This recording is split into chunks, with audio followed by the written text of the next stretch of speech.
Salut les gens, comment ça va? Voilà, donc on reprend sur le livre de Job en fait, où je me suis arrêté au chapitre 7. Voilà, donc on est sous la pluie, là je suis bien situé, là, donc je suis en pleine campagne.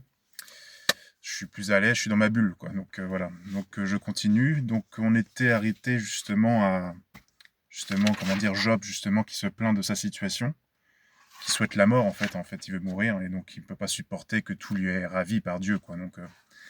Donc on continue, je commence. Chapitre 8. Bildad, un ami à lui, déclare que Dieu ne frappe que les impies.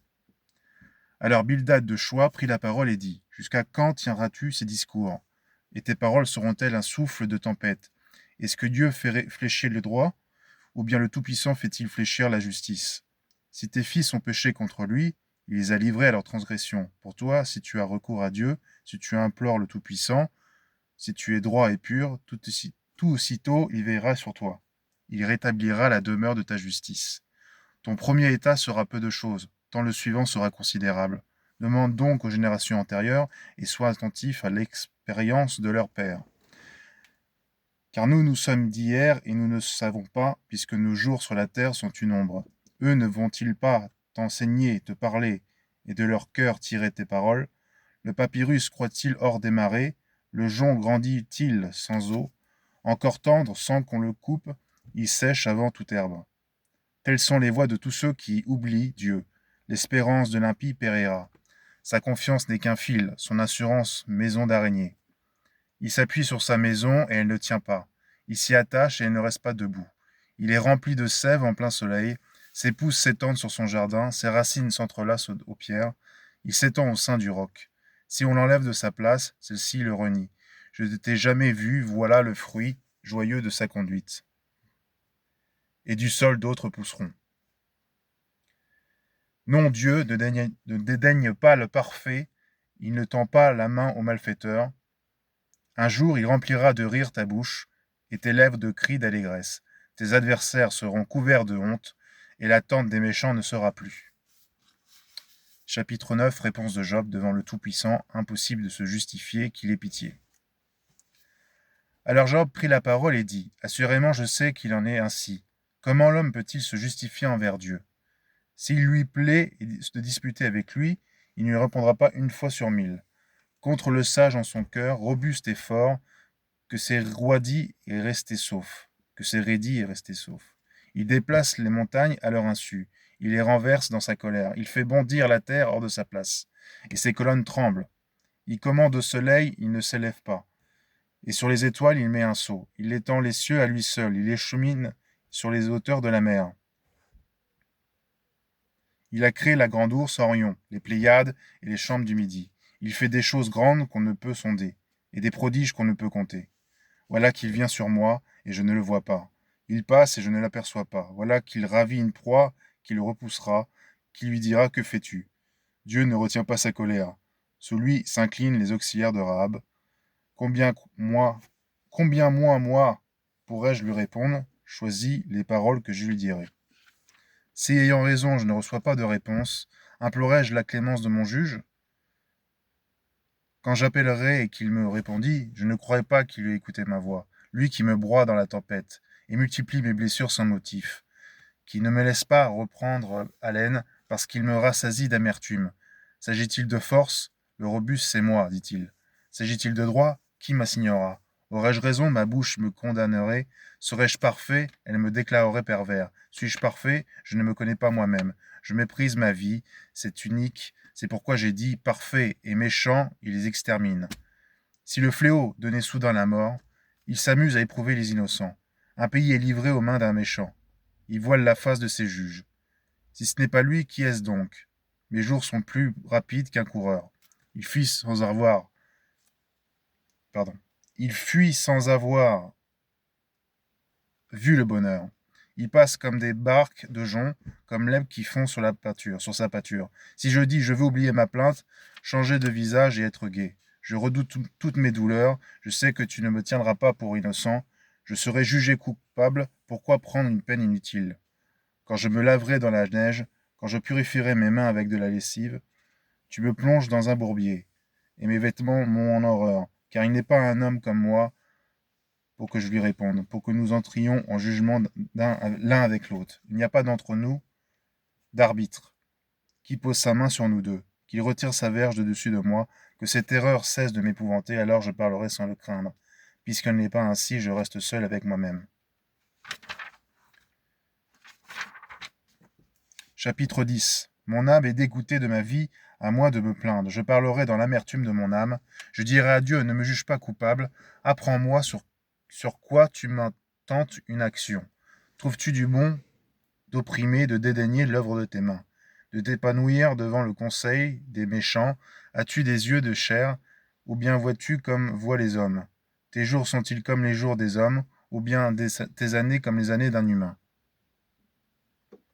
Pour que tu recherches ma faute, et que tu poursuives mon péché, alors que tu sais que je ne suis pas coupable, et que nul ne peut me délivrer de ta main.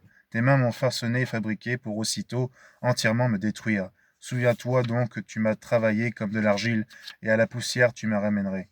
Ne m'as-tu pas coulé comme le lait, et coagulé comme le fromage? De peau et de chair tu m'as revêtu, d'os et de nerfs.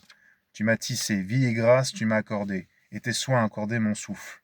Et voici que tu cachais dans ton cœur, je sais que telles étaient tes pensées. Si je pêche, tu m'observes, et de ma faute tu me déclares pas innocent. Suis-je coupable? Malheur à moi. Suis-je juste? Je ne lève pas la tête, rassasié de honte et goûtant ma misère. Si je me relève, tu me poursuis comme un lion, tu triomphes de moi, tu m'opposes de nouveaux témoins, tu aggraves ton humeur contre moi, des armées de relève sont sur moi. Pourquoi m'as-tu tiré du sein? J'aurais expiré et aucun œil ne m'aurait vu. Je serais comme si je n'eusse jamais été. Du sein maternel, j'aurais été porté au tombeau. Mes jours ne sont-ils pas bien courts? Qu'il me laisse, qu'il se retire et que j'aie un peu de joie, avant que je m'en aille pour ne pas revenir au pays des ténèbres et de l'obscurité. Sombre pays de noirceur, d'obscurité et de désordre, où la clarté est noirceur. Voilà. J'arrête au chapitre 10 et je fais un petit commentaire, comme d'habitude. Alors, qu'est-ce qu'on peut dire sur ce que dit Job, hein? C'est toujours dans la même rhétorique ou la même explication que la dernière fois. Seulement, là, on a l'impression que vraiment il a peur, quoi. Il a vraiment peur de la réprimande de Dieu. Et c'est vrai que je pense qu'aujourd'hui, que ce soit à l'époque de Job, dans toutes les époques, de toute façon, les gens ils ne savent pas ce que c'est que Dieu, en fait. Ils pensent que c'est quelque chose d'extérieur. C'est le genre de père fouettard, tu sais, que dès que tu fais une faute, il va te réprimander, il va te mettre une punition, mais c'est pas ça. Dieu, c'est un partage. Dieu, c'est quelque chose qui est contemplatif. C'est extérieur à nous, mais c'est aussi intérieur à nous.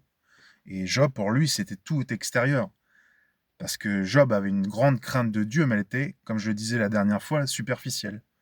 C'est très très superficiel, c'est-à-dire qu'il fait tous les commandements comme il faut. Il y avait une certaine sincérité, mais elle n'était pas profonde. Et le gros problème, c'est que quand vous avez peur du mal, vous avez peur du sorte de, comment dire, que le mal arrive en vous, parce que c'est pour ça que vous faites les commandements. C'est pas parce que vous voulez avoir une meilleure vie au niveau de l'esprit, mais c'est parce que en fait, vous voulez tout simplement être en sécurité, quoi. Vous voulez être en conformité ou en confort. Voilà, c'est ça, c'est être dans le confort, une sorte de confort matériel. Mais la vie, c'est pas ça. La vie, c'est quant à la foi, le confort matériel ne sert à rien en fait, parce que ça passe par-dessus. Vous voyez? Moi, pour parler de ma vie, je pense que j'étais quelqu'un qui extrêmement trouillard. Je le suis de moins en moins parce que j'ai appris à aimer ce que je faisais en fait. Chaque jour de ma vie, et même des choses tout à fait simples, tout à fait banales, parce que moi je pensais qu'il fallait avoir des choses tout à fait exceptionnelles pour pouvoir bien vivre et se sentir bien, quoi. Sortir bien avec soi-même, mais en fin de compte, suffit de peu de choses et être conscient chaque jour de sa vie que, voilà, il y a des arbres, on est en campagne, voilà, peu importe, on contemple les oiseaux, on contemple la nature. Et d'être dans l'immersion de cela, en fait, nous permet justement de passer à autre chose, quoi. Et en fin de compte, tout devient subjectif après.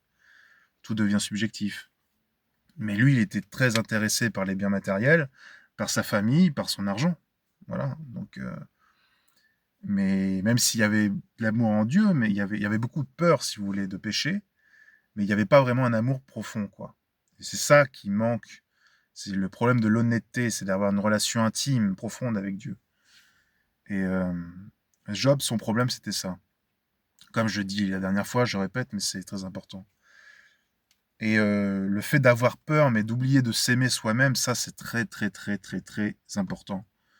On ne peut pas aimer Dieu si on ne peut pas s'aimer soi-même. On l'aime, mais de coup-ci, coup-ça, quoi. Je veux dire, on ne l'aime pas vraiment, quoi. On l'aime parce qu'il nous apporte quelque chose, mais on ne s'apporte pas nous-mêmes.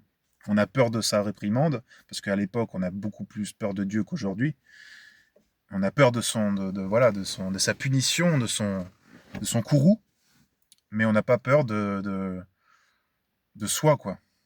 On n'a pas peur de soi-même. Alors que justement, on devrait avoir peur de nous-mêmes parce que le problème, c'est que Dieu est en nous, mais on n'arrive pas à le réveiller, des fois. Des fois, on n'arrive pas à le réveiller parce qu'on n'a pas confiance, on a peur, comme Job. Et justement, la connexion avec Dieu, c'est admettre qu'on est un pécheur, malgré qu'on a certaines apparences qui permettent de croire que nous ne sommes pas des pécheurs, que nous sommes tout le contraire. Mais en fin de compte, nous sommes tous des pécheurs. Et malgré qu'on a en apparence un homme bien, un homme juste, nous ne le sommes pas vraiment. Au fond du cœur, nous ne le sommes pas. C'est pour ça qu'il faut avoir une relation profonde et intime, seul, dans sa chambre, ou peu importe, je m'en fous, mais une relation intime avec le Seigneur et Jésus-Christ, son Fils. Parce que c'est par lui que tout va et tout s'éclaircit. Voilà. Et c'est ça qui est très très très important. Pour moi, c'est ce que j'ai compris dans ma vie. Je m'efforce à le faire. Je m'efforce justement à être authentique, d'avoir moins peur et d'aimer ce que je fais et d'aimer Dieu par rapport à ce qu'il m'apporte. Ça, c'est le plus important. Voilà. Alors, des fois, il y a des amis qui ont des bons conseils, bah justement, comme ses amis Shildad, son autre ami qui le conseille de lui dire, mais en fait, si tu fais pas assez voilà, le juste, de toute façon, sera toujours récompensé, peu importe ce que tu fais. Mais non, ce qu'il faut, parce qu'en fait, lui, il était juste, mais il n'était pas juste au regard de Dieu, juste par rapport au regard de la société, au regard de ce que les hommes veulent. Et des fois, on le fait d'une manière inconsciente. On dit qu'on est complètement indépendant, mais nous ne sommes pas indépendants. C'est vrai que dans une société, on n'est jamais. C'est vrai que dans une société, on n'est pas complètement indépendant. Mais ce que je veux dire par là, c'est au moins au niveau de l'esprit, on est indépendant, quoi. Dans l'esprit, on n'est pas torturé par le système, la société, la matrice, tout ce bordel, là, le monde qu'on vit aujourd'hui, qui est obsédé par l'argent, le lucre, les femmes, voilà, toute une sorte de pouvoir qui n'en ont pas, en fait, parce qu'en fait, ça va s'écrouler. Mais ce que je veux dire, c'est que pour avoir une bonne vie, il faut apprendre justement à ne pas savoir et à laisser Dieu infuser en nous, quoi. Laisser Dieu, écoute, je ne sais pas, j'aimerais que tu me guides dans ma vie et que chaque jour soit un miracle, quoi. Chaque jour soit un miracle parce que, voilà, tu es un miracle. Je suis un miracle parce que tu es là, quoi. Voilà. Donc c'est un partage, c'est une harmonie. C'est une harmonie entre le Seigneur et toi et sa création. Voilà. Y compris certains hommes, même si parfois c'est compliqué. Des fois, moi, je me sens beaucoup plus proche de Dieu dans la nature qu'avec les hommes, mais ça, c'est mon problème à moi. Mais voilà, c'est ça en fait, c'est le triptyque. Hein, s'aimer soi, aimer son prochain, aimer ce qu'il a créé et aimer Dieu évidemment, plus que tout, parce que c'est lui qui a tout fait. Ça, c'est important, les gens. Et c'est vrai que quand on s'aime pas complètement, on peut pas aimer Dieu complètement. On l'aime ce que nous pouvons donner comme amour pour soi-même et pour les autres, évidemment. Et c'est ça qui est très important. Voilà. Et je pense que je vais arrêter là. Ou je vais peut-être continuer, peut-être 2 chapitres. Ouais, non, je pense que je vais arrêter là, parce qu'après, je parle beaucoup trop et je pense que les gens vont pas mémoriser ce que j'ai dit, même si avec une vidéo, vous pouvez évidemment revoir la vidéo. Enfin, avec la vidéo, vous pouvez revoir ce que je dis, pardon. Mais voilà, je pense que ça suffit pour aujourd'hui. J'espère que c'est de méditer ça, quoi. Et je sais que c'est très important. Faut pas être embrouillé par la société, mais embrouillé avec sa relation avec Dieu. C'est ça qui est le plus important. Même si on ne comprend pas, même si on se fâche avec lui, c'est pas grave, Dieu peut encaisser. Mais il a vu que tu étais honnête. Et que c'est ça qui est le plus important. Si tu es honnête avec lui, il sera honnête avec toi, tout simplement. Parce que Dieu est en toi. Voilà, c'est tout. Il t'aime plus que tu t'aimes toi-même. Dieu t'aime plus que tu t'aimes toi-même. C'est important de savoir ça. Dieu t'aime plus que tu t'aimes toi-même. Il sait plus que tu sais sur toi-même. De toute tes vies ou toute ta vie, peu importe que tu sois mort dans ton... Il sait ce qui va se passer, t'inquiète pas. Donc si tu as une relation avec lui, voilà, il n'y a pas de problème. Il faut être honnête, tout simplement. Voilà, voilà ce que j'avais à vous dire. J'avais peur de bafouiller un peu trop parce que des fois je parle dans ma bouche, j'espère que vous me comprenez. Mais je pense que je suis plus à l'aise, il faut que je fasse plus de vidéos. Et je pense que je continuerai à appeler sur Job et je ferai des shorts en même temps, un peu quand j'ai des intuitions, l'Esprit Saint qui parle en moi. Ou ouais, oui, l'Esprit Saint, voilà, dès que j'ai des états d'âme qui, voilà, j'ai l'impression que mon esprit devient limpide et j'ai des idées qui m'arrivent, je le ferai faire voir en short, qui est beaucoup plus court. Et autrement, bah, je continuerai sur la Bible et donner des commentaires sur ce que je lis. Voilà. Que Dieu vous bénisse, les gens, et je vous aime. Et peu importe s'il n'y a pas beaucoup de gens qui regardent, si Dieu le veut, je sais qu'il y aura beaucoup de monde à un moment donné. Et je sais que ma parole sera entendue, même si c'est pas très sexy la façon dont je dis les choses, mais elle est très, très, très honnête, très claire, très limpide. Et c'est comme ça que je me fais comprendre. Voilà, c'est tout. Allez, que Dieu vous bénisse et on se revoit la prochaine fois, si Dieu le veut.